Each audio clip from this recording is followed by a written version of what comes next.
তো আজকে for me one of the saddest day as a Barcelona fan. আজকে camp no লেভানডস্কিকে farewell দেয়। আজকে লাস্ট হোম গেম ছিল লেভানডস্কির। তো লেভানডস্কি অ্যাট দিস পয়েন্ট আমার জন্যে বার্সেলোনার গ্রেটেস্ট এভার স্ট্রাইকার। আমি 2016 থেকে এই ক্লাবকে সাপোর্ট করি। আমি 2020 একদম ফুল প্যাশনে, আমার তখন 16 ইয়ার্স ওল্ড, আমি 2020 তো ফুল প্যাশনে এই ক্লাবকে সাপোর্ট করি। 2020 আমরা ট্রফিলেস যাই, তার পরের সিজনে মেসি আমাদের ক্লাব ছেড়ে চলে যায়। তো darkest day of Barcelona history আমার মনে হয় যখন মেসি এই ক্লাবটা ছেড়ে চলে যায়। সবাই ভাবে যে বার্সেলোনা শেষ, Barcelona war in the ashes, Barcelona আর ইউরোপিয়ান টপ 5 টিমসের মধ্যে কোনোদিন আসতে পারবে না, ইউরোপিয়ান হেরিটেজ বার্সেলোনার শেষ হয়ে গেল। পরের সিজনটা তেমনই হার্ট ব্রোকেন যায়। পরের সিজনে কোনো ট্রফি আসে না বার্সেলোনায়। পরের সিজনে একটা মোমেন্ট আসে ইউরোপা লিগ কোয়ার্টার ফাইনালে আইনট্রাক্ট ফ্র্যাঙ্কফার্টের অ্যাগেনস্টে, হোম সেকেন্ড লেগ। ওখানে বার্সেলোনার ফ্যান্সরা আইনট্রাক্ট ফ্র্যাঙ্কফার্টের ফ্যান্সদেরকে নিজের টিকিটস ব্ল্যাকে বেচে দেয়। পুরো ক্যাম্প নো হোয়াইট হয়ে যায় আইনট্রাক্ট ফ্র্যাঙ্কফার্টের ফ্যান্স দিয়ে। আর মানে একটা হোম অ্যাডভান্টেজ ওদের হোম হয়ে যায়, আমাদের ক্যাম্প নো ওদের হোম হয়ে যায়। তো এটা খুব ডিসঅ্যাপয়েন্টিং, খুব মানে সব বার্সেলোনা ফ্যান্সের জন্যে খুব হার্ট ব্রেকিং। মানে আর কোনো আশা বেঁচে ছিল না এই ক্লাবটার দিয়ে আমাদের। তারপরের সিজনে লাপোর্টা যে করে হোক লিভার টেনে, জাভির ফার্স্ট সিজন ছিল, লেভানডস্কিকে এই ক্লাবে আনে। লেভানডস্কি এই ক্লাবে আসা আমার জন্যে একটা মোমেন্ট ছিল। লেভানডস্কি আগের সিজনে ব্যালন্ডর সেকেন্ড ফিনিশ করে। লেভানডস্কি পাগল, নিজের প্রাইমে লেভানডস্কি 33 বছর বয়সে যখন একটা প্লেয়ার স্টেবিলিটি খোঁজে, ও বার্সেলোনায় আসে, একটা ব্রোকেন বার্সেলোনায় আসে, একটা স্টেবল বায়ার্ন মিউনিখ থেকে এই চ্যালেঞ্জে যে ও এই ব্রোকেন বার্সেলোনাকে সেই ইউরোপিয়ান টপ প্লেসেসে আবার নিয়ে যাবে। 4টে সিজন লেভানডস্কি বার্সেলোনায় থাকে। ফার্স্ট সিজনে লেভানডস্কি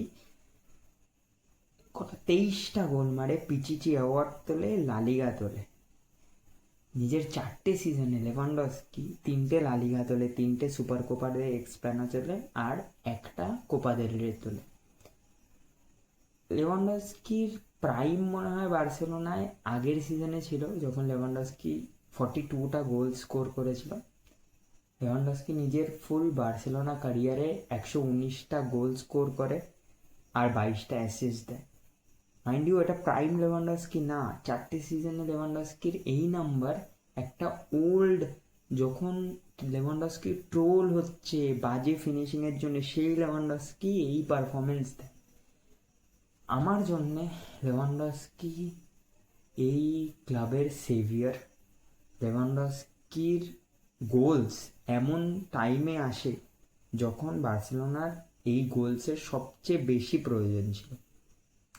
লেভানডস্কি আসার আগের সিজনে আমাদের টপ স্কোরার ছিল মেমফিস ডিপায়। 12টা গোল স্কোর করে সে, 12টা। তো বার্সেলোনায় অনেক স্ট্রাইকার খেলেছে, Luis Suarez, Zlatan Ibrahimovic, Samuel Eto'o, আরও অনেক নানান স্ট্রাইকার খেলেছে, ডেভিড ভিয়া। কিন্তু আমার মনে হয় লেভানডস্কি গ্রেটেস্ট স্ট্রাইকার বার্সেলোনার জন্য। লেভানডস্কির পারফরমেন্স এই সময় এসছে যখন বার্সেলোনার সবচেয়ে বেশি নিড ছিল। লেভানডস্কি বার্সেলোনায় তখন এসছে যখন এই ক্লাবটি কেউ ছুতে চাইছিল না। এই ক্লাবটা ডেড হয়ে গেছিলো, তখন লেভানডস্কি এসে এই ক্লাবটাকে আবার সেই জায়গায় তুলে ধরেছে। এখন বার্সেলোনা সব ট্রফির জন্যে কম্পিট করে। আগের বছর ডোমেস্টিক ট্রেবেল যেতে বার্সেলোনা, এই বছর লালিগা যেতে, সুপার কোপা দে এসপানায় যায় যেতে, কোপা দেল রের সেমিফাইনাল অবধি যায়, আর চ্যাম্পিয়ন্স লিগের কোয়ার্টার ফাইনাল অবধি যায়। আই থিঙ্ক লেভানডস্কি আমাদের জন্য একটা মাসিয়া হয়ে এসছে। তো thank you Robert, you are my hero, you are my saviour, you are a forever legend for me. Muchas gracias. Visca el Barça y visca Cataluña.